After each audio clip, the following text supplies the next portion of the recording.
यह कहानी पूरी तरह काल्पनिक है और केवल मनोरंजन के उद्देश्य से बनाई गई है। इसका वास्तविक घटनाओं से कोई संबंध नहीं है। हेलो दोस्तों, मैं आकांक्षा आज आपके लिए लेकर आई हूँ एक ऐसी कहानी जो आपके दिल को छू जाएगी।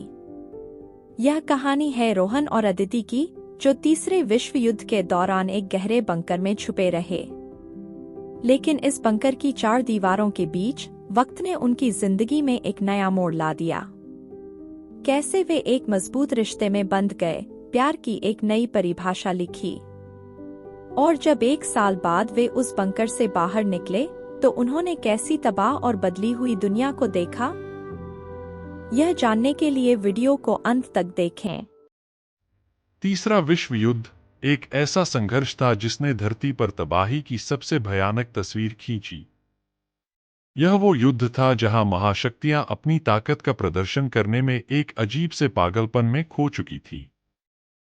ये वो जंग थी जिसे मानवता ने पहले कभी ना देखा और सोचा था अमेरिका, रूस, चीन, भारत, ब्रिटेन और कई अन्य देशों ने ऐसे ऐसे हथियारों का इस्तेमाल किया जिनके बारे में सोचना भी किसी के लिए डरावना था।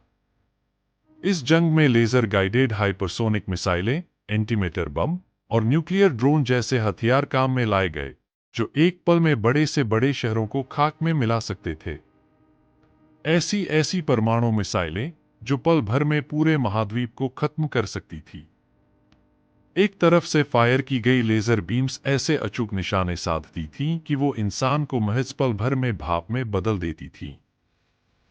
ऐसा लगता था कि युद्ध के मैदान पर कोई इंसान नहीं, बल्कि दानव आपस में लड़ रहे थे। जमीन पर सुपर सोल्जर्स, जिन्हें जीन मॉडिफिकेशन और साइबरनेटिक इम्प्लांट्स द्वारा सशक्त किया गया था, चल रहे थे, जो एक बड़े से बड़े हाथी को भी सिर्फ एक झटके में मौत के घाट उतार सकते थे। लेकिन सबसे भयानक हथियार था वेक्टर बम, जो न सिर्फ एक पूरे शहर को नष्ट कर सकता था, बल्कि उसमें छोड़ी गई बायोलॉजिकल रेडिएशन की लहरें हवा में घुलकर उसे इंसान के लिए जहरीला बना देती थी। आसमान का रंग नीला नहीं, बल्कि धुएं और आग की वजह से लाल और काला हो चुका था। एक अजीब सी बास हवा में घुल गई थी, मानो मृत्यु ने खुद अपनी महक छोड़ दी हो। धरती खुद बेमिसाल ढंग से फट रही थी, हर कोने से धुएं और धधकती लपटें निकल रही थीं। विस्फोट की आवाजें इतनी तेज थीं कि कानों के पर्दे फटने लगते। कहीं टैंकों की घड़घड़ाहट सुनाई देती, तो कहीं आसमान में विमान ऐसे गरजते थे जैसे कि वो खुद भगवान के फरिश्ते हों, जो इंसानों के भाग्य का फैसला करने आए हों। हर तरफ बस चीख पुकार, लाशें और बर्बादी का नजारा था। सड़कों पर दौड़ते हुए लोग जैसे किसी भूतिया ख्वाब का हिस्सा बन गए थे। जिनके पास बंकर थे, वे उनमें घुस चुके थे। जिनके पास कोई सहारा नहीं था, वो भाग रहे थे, छिप रहे थे। पर भागना व्यर्थ था। धरती के हर कोने में एआई, आर्टिफिशियल इंटेलिजेंस कंट्रोल्ड युद्ध मशीनें घूम रही थीं, जिन्हें मानव भावनाओं से कोई वास्ता नहीं था। यह मशीनें सड़कों पर दौड़ते हुए इंसानों को बिना रुके मिटा रही थीं।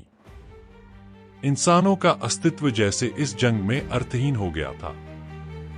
युद्ध में किसी भी मानवीय संवेदना की जगह नहीं बची थी। न्यूक्लियर विस्फोटों से उत्पन्न रेडिएशन ने हवा, पानी और मिट्टी को जहर बना दिया था। पानी की हर बूंद जहरीली हो चुकी थी।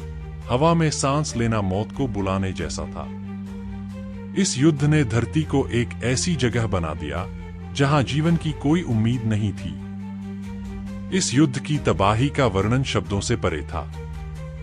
यह वो समय था जब पूरी दुनिया के ऊपर एक पागलपन छा गया था और हर देश खुद को सर्वोच्च साबित करने के लिए अपनी ताकत के आखिरी हथियार का इस्तेमाल कर रहा था। लेकिन क्या कोई बचा था? क्या कहीं इंसानियत की कोई हल्की सी झलक भी बची थी? धधकते मलबों के बीच सिर्फ एक चीज बची थी, बंकर, जो रोहन के दादाजी ने कभी अपनी दूरदर्शिता से बनवाया था। रोहन के दादा, जो डीआरडीओ के वैज्ञानिक थे, उन्हें अंदेशा था कि यह दिन जरूर आएगा। इसलिए उन्होंने अपनी पूरी जिंदगी की कमाई से एक बंकर बनाया, 50 फीट नीचे धरती की गहराइयों में, जहां न न्यूक्लियर बम का असर हो सकता था, नहीं कोई दूसरा खतरा।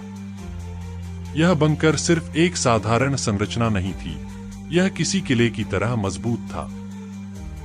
बंकर के अंदर हर तरह की सुविधा थी जो सालों तक उन्हें जिंदा रख सके। मोटे कंक्रीट और सरियों से घिरा यह बंकर पूरी तरह रेडिएशन प्रूफ था। यहां तक कि हवा को भी ऑटोमेटिक फिल्टर सिस्टम से शुद्ध किया जा सकता था। सौर ऊर्जा से चलने वाली मशीनें, सालों तक चल सकने वाला फूड स्टॉक और लाखों बोतलें साफ पानी। इसके अलावा बंकर में कुछ जरूरतमंद दवाइयां, किताबें, रेडियो और कुछ मनोरंजन के साधन भी थे, ताकि वहां रह रहे लोग मानसिक रूप से स्वस्थ रह सकें। यहां सब कुछ था जो इस अराजक दुनिया से दूर एक नई दुनिया की तरह था। लेकिन बंकर में रहने वाले सिर्फ मशीनों और खाना ही नहीं थे।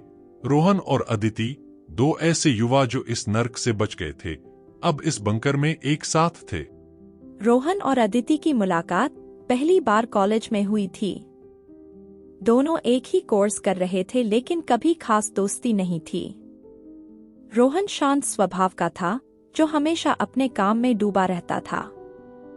दूसरी तरफ अदिति एक चंचल और जिंदगी को खुलकर जीने वाली लड़की थी।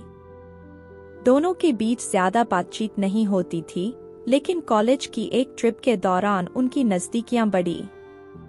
वह एक ठंडी सर्दियों की रात थी जब कॉलेज के ट्रिप के दौरान कैंपफायर के पास बैठे हुए रोहन और अदिति की पहली बार गहरी बातचीत हुई।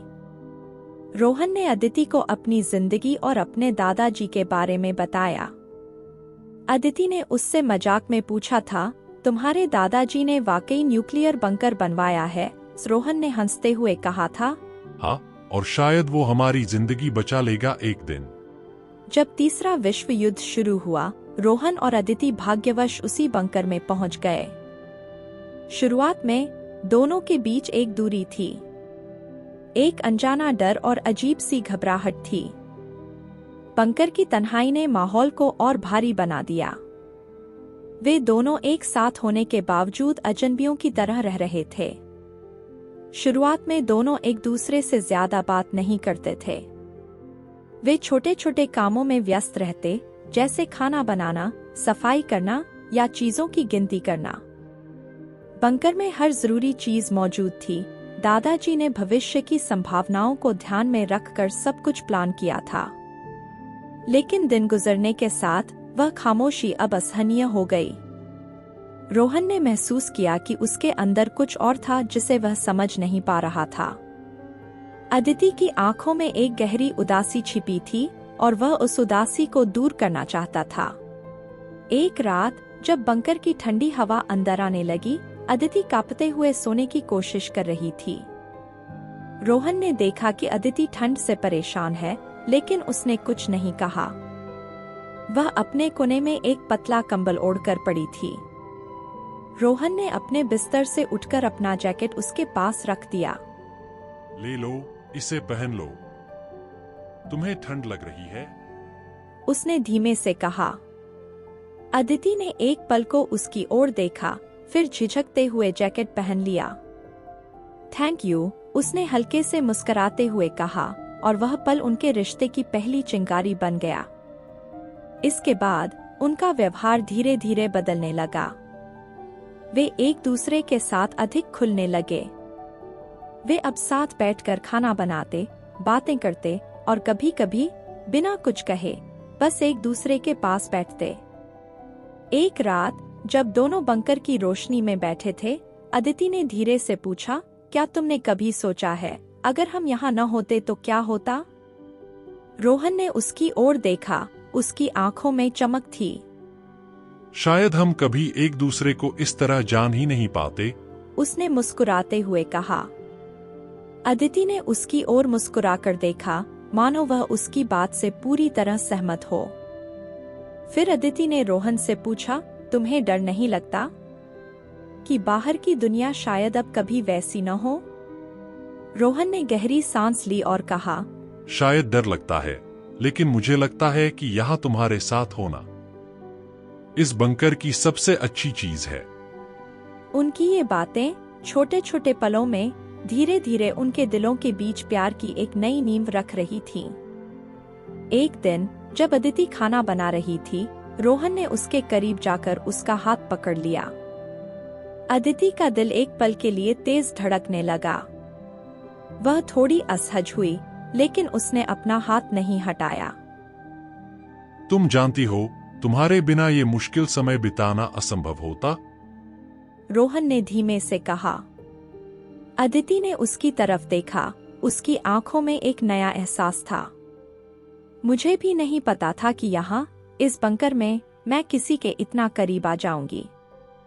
उस स्पर्श में दोनों ने वो प्यार महसूस किया जो अब उनके बीच की हर दीवार को तोड़ चुका था। समय के साथ उनका रिश्ता और गहरा होता गया। अदिति और रोहन ने अब एक दूसरे के बिना कोई दिन बिताना भी मुश्किल समझा। हर सुबह जब वे जागते, उनकी आंखों में एक दूसरे के लिए वो भावना होती जो अब छिपी नहीं रह सकती थी। वे साथ हंसते, साथ खाना बनाते और साथ बैठकर अपने भविष्य के सपने देखते। अदिति अब रोहन के पास सोने लगी थी। उसका सिर रोहन की छाती पर रखा होता और रोहन उसके बालों में अपनी उंगलियां फेरता रहता। इस छोटे से बंकर में, जहां बाहर की दुनिया तबाह हो चुकी थी, उनके अंदर एक नई दुनिया का जन्म हो चुका था। इसी तरह दिन महीने बीतने लगे और उनका रिश्ता भी समय के साथ मजबूत होता गया। आज 1 साल बीत गया। रेडिएशन भी अब कम हो गया था और रोहन के पास यह अंदाजा लगाने का तरीका था कि अब वे बाहर जा सकते हैं।